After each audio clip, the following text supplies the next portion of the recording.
sang it well. All right, brother. Come on ahead.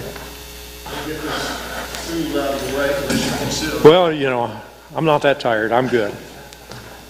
Wow. And in case you were tired and kind of sleepy, that got fixed just a minute ago. That's better than a cup of coffee. Absolutely.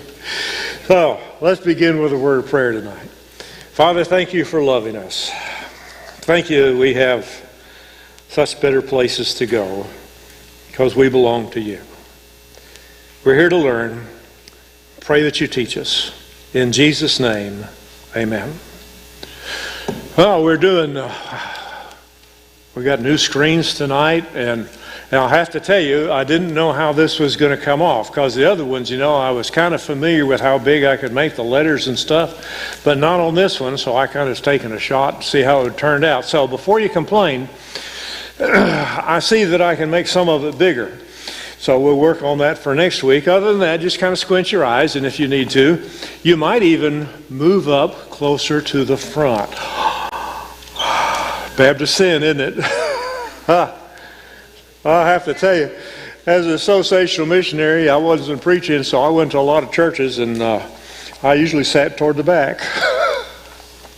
Okay, we're going to talk about Moses tonight. We're not going to finish Moses. We're going to start on Moses. Moses is such a big character that we can't possibly do it all in one setting. So we're just going to talk about Moses getting started, because when Moses gets started, that's when Exodus really gets started. And we're talking about chapters 1 through 4 of Exodus, and we've just ended Genesis, and we have this great story of Joseph. I think it's the best story in the book of Genesis, absolutely. So Joseph has just gotten his family into Egypt and just got them settled in the best part of the country where they can God got them there, not Joseph, but God got them there. So you end up, and Joseph makes that great statement, you meant it for evil, but God meant it for good to save many people. And he's this great hero, and everybody loves all of the Hebrews. And you turn the page, and you get to Exodus, and boom, just like that, 400 years are gone. Wow, 400 years. And we don't have anything to fill in what happened in those 400 years. It's kind of like the Nixon tapes. It's just gone, somehow, some way. So there's a whole lot of stuff that we don't know, that we're not told, and it all goes on in those years. So stuff we don't know. We don't know about Israel's social structure. Now, we do know they still have a tribal identity. We can figure that out from what comes later. They have a tribal identity. So likely, we know kind of that they had elders, and so each tribe had its own elders, probably its own kind of leadership. So they weren't a nation. They were a loose confederation of 12 tribes who were all related because of Abraham, Isaac, and Jacob.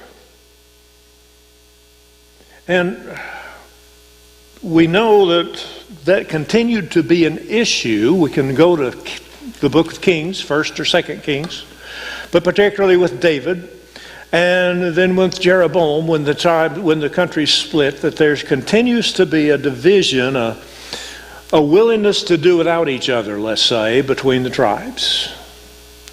So that's all we can figure out, and we're reading from the newer into the older that way. We don't know anything about their religious structure. I mean, from what we can surmise, we can say that they didn't have much. They had no law, and we get kind of where we assume that they always had the law and always had, but they didn't. They don't get the law until Exodus, about the middle way, So they don't have any understanding of all that. They don't know everything that God wants. They don't understand everything that God's trying to tell them. They have no command to have no other gods before him. Except for that one time when Jacob said, put away your foreign gods. But those foreign gods continue to be a problem for a few thousand years. How adapted they were to Egyptian life and the Egyptian gods, I mean, we just don't have any idea. We just don't know. We try to figure it out, but we don't. There is something we do know. We know their current social status. They're oppressed. When we look into Exodus, they were oppressed. Slave masters over them, making mud bricks. Mud bricks were the building material of the time, and all the pharaohs wanted to build big houses and palaces and all of this other stuff for their glory, and so they needed tons and tons and tons of mud bricks. We do know that they went from favored status as Joseph's family. Pharaoh said, put them in the best place. And then this big abrupt change to being oppressed, and slave masters or taskmasters, depending on which version you read, put over them making mud bricks. So I had this thought. Oh, that's dangerous, I know. I just had this thought. So we look over all of this. Joseph was a favored child. He became a slave. He went to prison. And he became virtually a king.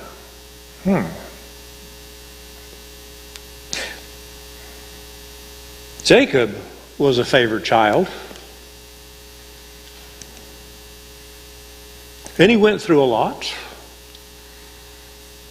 And he became the father of nations, just like God promised. The people of Israel, all 12 tribes, they were a favored people. Pharaoh said, put them in the best place. They became slaves. Later, we know that they're going to leave with tons and tons of goodies. Everybody would just get out. Take whatever you want and just get out. So they, in fact, looted Egypt. And they went to the Promised Land. Moses, you know the story. It was scary at first, but he became a favored child in Pharaoh's house. He became an outcast and a fugitive. He became a shepherd. And he went from that to become a national hero and a leader of God's people.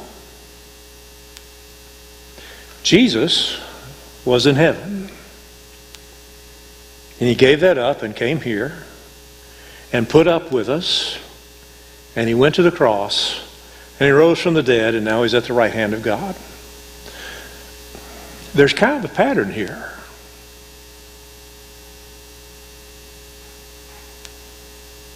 God is at work, and there is a pattern. So done with that thought, we get back to Moses. He's still a hero, but not when his story started. In fact, Moses' story starts with a crisis. This is Exodus chapter 1 through chapter 2, verse 10. And the crisis begins with a Pharaoh who didn't know Joseph. And y'all went to school and you took American history and all that kind of stuff, and you went, well, who wouldn't know about Joseph? So some time has elapsed, right? Like 400 years. Who was this Pharaoh? Well, that's really hard to figure out. Who could possibly have forgotten who Joseph was and how important it was? It's really hard to pick out. It depends on what date you pick for Exodus, but we want to put this kind of together. So the two most popular dates are 1446 BC and 1225 BC. So if you take the older date, 1446 BC, then the Pharaoh who opposed Moses was named Thutmoses. Yeah, it is. And so it is the Moses. That's not true. Thutmoses. I kind of like this one just because you have Moses played against Thutmoses. Thutmoses, he's named after Thut. It was Egyptian. What can you say? He was the god of wisdom and writing and the moon. That's an odd combination to me. But anyway, from Thutmoses to about this time, there were 29 pharaohs. Oh, well, that makes a difference. Because time is so compressed in the story, we kind of lose track of it. 29 pharaohs. Oh.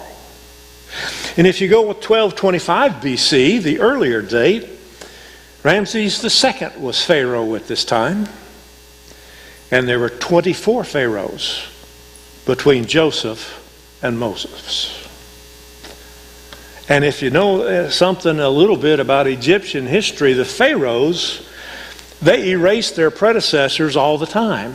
You didn't like what he did? Okay, go chisel his face off all the monuments and take him out of anything that was written down, and we'll just forget about him.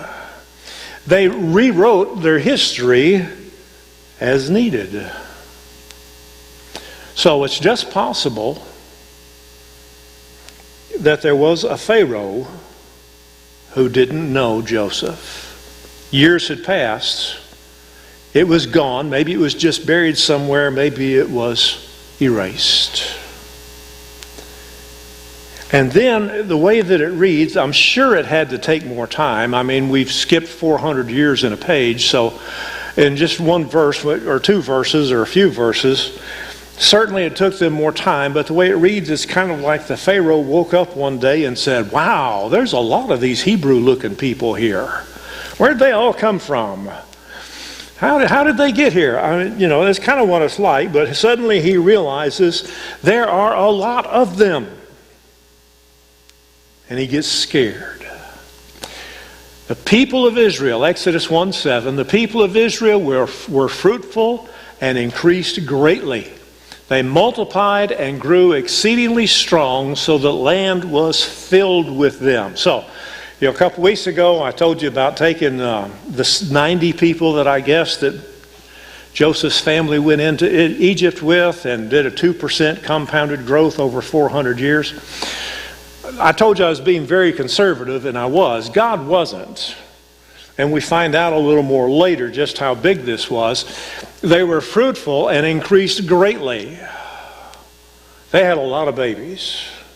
And they grew up. And when you have a lot of people that maybe don't look just like you, he got worried. He got fearful. He said there are so many, they might overcome us. Exodus 1:9 and 10. He said to his people, the people of Israel are too many and too mighty for us. We forget this part sometimes. Too many and too mighty for us. Let's deal shrewdly with them, lest they multiply, and if war breaks out, they join our enemies and fight against us and escape from the land. Now, in my opinion, he didn't come up with the best plan for dealing with Israel. So, they set taskmasters over them to afflict them with heavy burdens. Israel built for Pharaoh store cities, Pithom and Ramses, but the more they oppressed, the more they multiplied, because God is at work. The more they spread abroad, and the Egyptians were in dread of the people of Israel. That's always a good way to endear yourself to people who weren't a problem. Enslave them. Yeah, they're not causing me any problems, but they're really adding to the economy, but there's so many of them. We don't want them to turn against us, so let's make them slaves. Absolute brilliance, right? And by the way, I left one out. By the way, let's kill all the baby boys. Do you remember that one? Exodus 1:16. This is Pharaoh giving instructions to the midwives. When you serve as midwife to the Hebrew women and see them on the birth stool, if it's a son, you shall kill him, but if it's a daughter, he shall live. What a way to win friends and influence people. So, Moses' story begins with a crisis of belief. A big, huge crisis. Now, out of this crisis comes the man who God is going to use to lead Israel out of Egypt and turn them into a nation and construct their religion. Wow. Crisis of belief. Henry Blackaby, in his book, Experiencing God, he spends a lot of time with Moses and faith, introduces us to the idea of a crisis of belief. that you come to a point, God takes us to a point where we have to choose. We choose belief and the actions that go with belief, or we choose disbelief. This deal with Moses, killing all the baby boys, enslavement, this is a huge crisis of belief. What are they going to do? Do you believe and take actions according to belief that may be beyond anything that makes sense? Or do you not believe? Mom, she had a baby boy. Pharaoh wanted that baby boy dead. So she hid him for 3 months. Can you imagine hiding a newborn for 3 months? I mean, it's like every 3 hours they're going to cry. And what are you going to do with all those dirty diapers and stuff? I mean, that had to be a job. But after 3 months, she realized that she could not do it any longer. She was going to be discovered, and Pharaoh's men were going to come and kill her baby boy. Put yourself in that situation. That's what meditation is sometimes. Let yourself be in that story. How desperate are you? Now, it doesn't say that Moses' mother cried out to God, though we do know that the whole nation was crying out to God for deliverance. Did God give Moses' mother instructions? We don't know. We're not told. What we do know is that she made him a little boat. Now, it doesn't make sense, okay? She made him a little boat to put him in the Nile River. Crocodiles, snakes. There were birds big enough to eat a baby boy. And there's always Pharaoh's people. There were 101 ways this could go wrong, and only one way it could go right. What would you do with your baby boy? If God said, make him a little boat and float him down the river. Not your teenager, you might do that. You might have. What would you do? Crisis of belief. Will I believe God and do it His way, or will I not believe? A crisis of belief also teaches us that when we obey Him, when we choose to believe, then we have some tremendous experiences of God at work. So this is where you can go a little wild with this story, because there's Mom and she's kneeling down by the river. I mean, what does she say to this little 3-month-old baby? And you can see the tears streaming down from her eyes. And what is she thinking when she gently pushes that little boat out into the stream? Oh, what have I done? A crisis of belief. Only one way could go right. And he floated down a little way. His sister watching is going to watch as far as she could. And Pharaoh's daughter, of all people, Pharaoh's daughter, the one possible way it could have gone right, and it did. But it gets even better, because Moses' sister runs up and says, hey, I know a woman that can be the nursemaid for your new baby. And Pharaoh's daughter said, well, send her over. So Mom, crisis of belief, she pushed her little baby out into the river. And in a few minutes later, She's the nursemaid, pretty much the mother of her little baby in Pharaoh's house. She even got paid for it. Wow. That's pretty cool. Man, what a choice. Crisis of belief. It's not simply a choice of belief, it's a crisis of belief, and we all come to these times. You've had some in your life. We will come to them again when you must choose to believe God and act on that belief when you don't see how it could possibly get better. So Moses went to Pharaoh's house. And just like that, it's 40 years later. Man, time flies if you're in the Bible. Oh, just like that, it's 40 years later. One day when Moses had grown up, he went out to his people because he knew that he was a Hebrew, looked on their burdens. He saw an Egyptian beating a Hebrew, one of his people. He looked this way and that, seeing no one. He struck down the Egyptian and hid him in the sand. 40 years. What in the world has Moses been doing for 40 years in Pharaoh's house? We can actually make some good assumptions.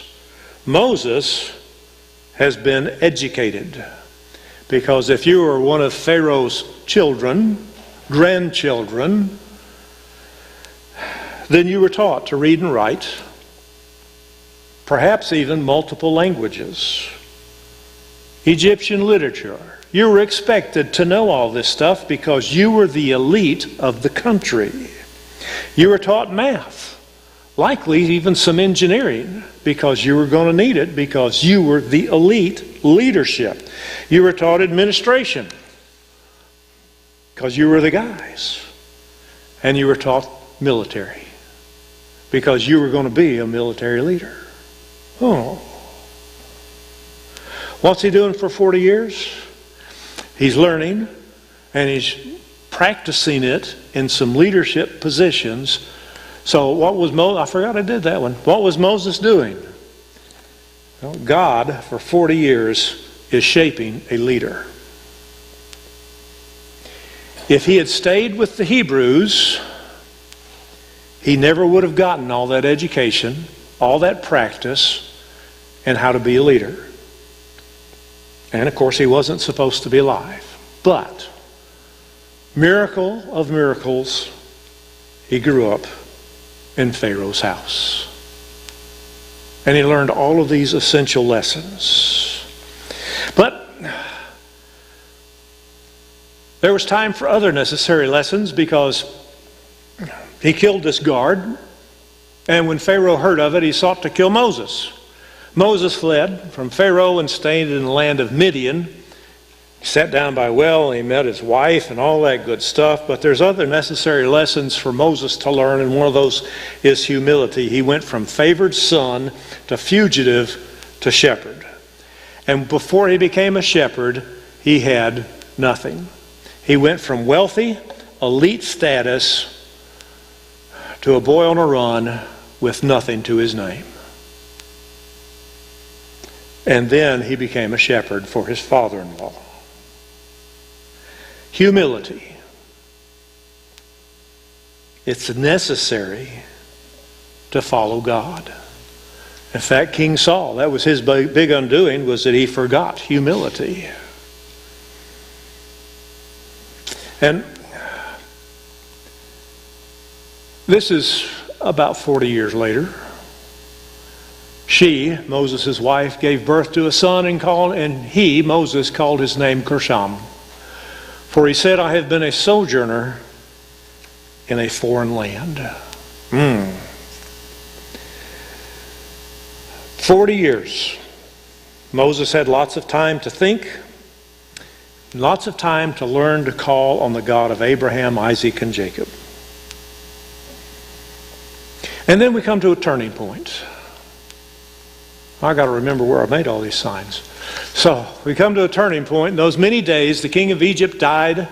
People of Israel groaned because of their slavery and cried out for help. Their cry for rescue from slavery came up to God. God heard their groaning, And God remembered his covenant with Abraham, Isaac, and with Jacob. And God saw the people of Israel, and God knew. Now, I told you about anthropomorphism. This is some more of it. God knew all of this all along because he knows everything, past, present, and future. He knew exactly what was going on, but this is the way that we understand it. So this is a turning point. And it's time God sees that it's time to act. And so we come to the burning bush. Now, what's the best way to get someone's attention? Well, I don't know what we'd think of a burning bush now. We'd probably call a fire department. Then he'd go in the paper. So, okay. So, Moses' relationship with God, we don't know much more than we do know. We do know that the Bible is God's story of God at work, and he picked Moses. We knew that already. He picked Abram. Do you know when Abram came out of Ur, when God appeared to him, don't you know that had to be a powerful, powerful experience of God? Jacob, he had a truly memorable experience with God. Joseph had memorable experiences with God, sometimes hindsight. But he said, God, at the end, he knew that God put me here, and this is what I'm for. God made me who I needed to be. You meant it for evil, but God meant it for good. Moses, in front of the burning bush, had an undeniable and unforgettable experience with God. For all of the junk he went through, leading the nation of Israel, making them a nation, he could always go back to the burning bush and never have any doubt that God had his hand on him for this position and was leading him. Pastors, we learn when church is giving you a hard time, when the world's giving you a hard time, you have to go back to your calling. Yeah, you have to go back to your calling. Why am I here? Well, because God made me. Yeah, sometimes it's God made me because God called me because I get to be. You go back to your calling because this is right. This is where I'm supposed to be. My crisis of belief, God picked me and I choose to continue to believe. Moses needed a huge event because he had a huge job. And we are so blessed. He had the burning bush. That would be cool. But we actually live in the presence of God. Yeah, we live in the presence of God. We have the Holy Spirit, God in us. When we worship, we can feel God's presence. We know that He's here. We can relate to Him. So that's super. I know my God is real, for I can feel Him deep in my soul. Oh, it's hard to explain, but man, it's real, and we know that, and we can talk to Him, and we can listen to Him. So actually, we shouldn't need a burning bush. But we still need an experience with God, absolutely. We must have a willing heart, or we never really get to see God at work. So, God's giving Moses his assignment. I've come down to deliver them out of the hand of the Egyptians and to bring them up out of that land to a good and broad land. This sounds like the covenant with Abraham. Skip down to verse 9. The cry of the people of Israel has come to me. I've seen the oppression with the Egyptians oppress them. I like verse 10. Come. God says, I'm going to do all this. And then He says, I'm going to send you, Moses. I would really like to see Moses' face when that happened. You're going to do what? Yeah, and that's pretty much what He says. Come, I'm going to deliver them. I will send you to Pharaoh, that you can bring my people, the children of Israel, out of Egypt. Now, what He didn't say was, Moses, you are going to deliver them. This is God at work. What He did say was, I am going to deliver them, and you get to be the man I use. And then the objections start. Yeah, oh man, this is huge. This is huge. So the objections start in chapter 3, verse 11.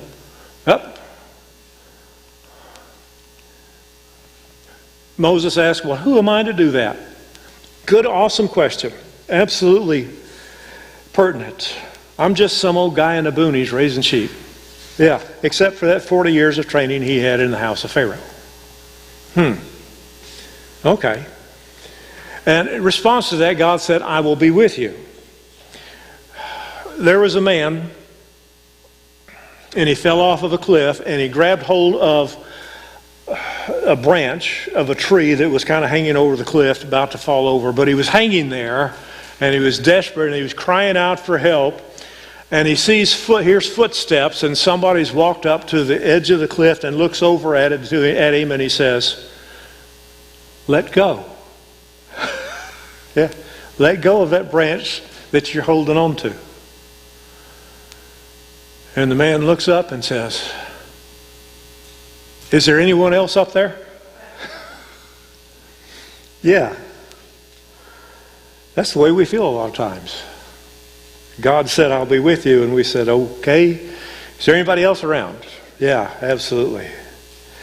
And then Moses says, well, I need to know your name so I can tell them. In verse 13, from what we can tell, Israel didn't know God's name.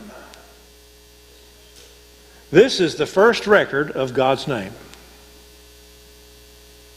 So if Moses had gone to Israel and said, Yahweh sent me, they'd say, who? But if he went and said, the God of Abraham, Isaac, and Jacob sent me, they'd say, oh, that one I know. So they got that straightened out. And then he says, well, they won't believe me. And I can understand that. So God gives him some instructions. He throws in a staff. It becomes a snake. And it turns back into a staff again. He turns his hand inside his cloak and pulls it out and it's leprous. That had to get your attention. And then he pulls it back in and it becomes normal again. Turns water into blood. That's an omen of what is to come, isn't it? He's not getting out of anything, but he's going to give it one last try. And he says, Lord, you know I'm not a good speaker. I am not eloquent. The truth is, he probably had speech classes in Pharaoh's house too. And this is where God says, oh, enough. That's pretty much what it is. Enough. God gets that way with us. We can argue all we want. At some point, he's going to say, enough. Aaron's coming. And you can share all the glory with your brother.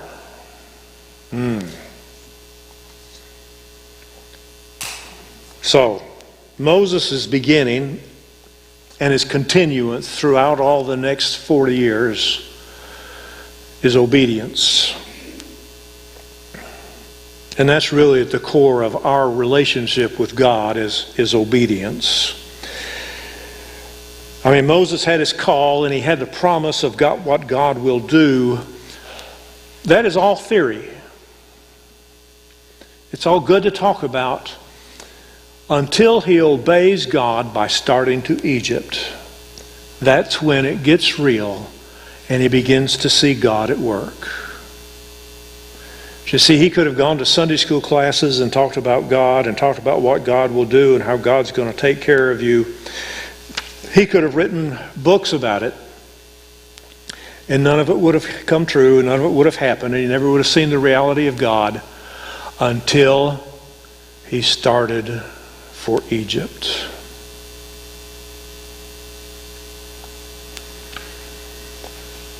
The crisis of belief. His mama had one. This is his. Will I do what God says? Do I believe enough? Or will I choose not to believe? If we're going to be in line with God's will, it takes two things before we experience the reality of God in our life, in our church, in our world. The first one is to listen. Sometimes it's to look, to see where God is at work, so that you can join him in what he's doing. And there's going to be a crisis of belief. It's not always as big as what Moses and his mother went through, but it's a crisis still. Will I obey?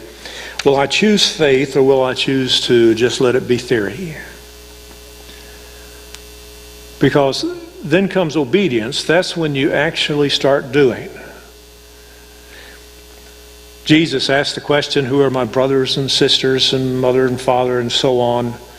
And then he said, those who do the will of my Father in heaven. It doesn't get real until you start doing.